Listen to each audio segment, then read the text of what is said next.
pupunta po kayo sa inyong mga bigas. Ito, alamin na namin iyan ang chika na fresh Fresh na chika. ni Jose. Jose.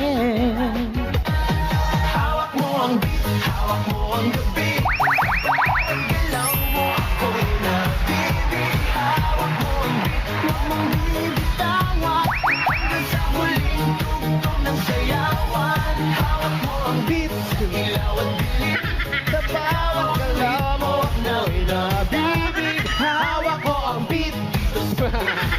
Ito, hawak na natin ang beat. Yes, hawak na namin ang mga feet kaya mga dapat kat. Ito na maghahatid ng freshness sa bawat hakbang at galaw. Correct. Mula yan sa Oro Anti-Odor Socks.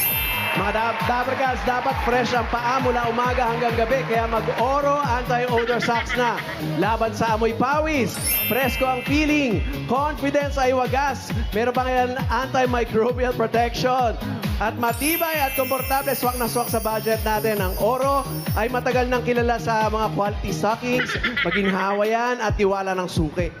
At ngayon, level up ng Oro. Kasi ito, pwede na natin gamitin ito sa pagtrabaho, Aha. sa school, lalo ngayong pasukan. Party! Party, party! At kasalan, pwede na rin gamitin ito. Kung may lakad man kayo, kila nanay, tatay, kids, at pati ng baby natin. Kumpleto itong Oro. Pambuong pamilya talaga to. Pwede rin itong pangkamot. Pwede rin pansipa.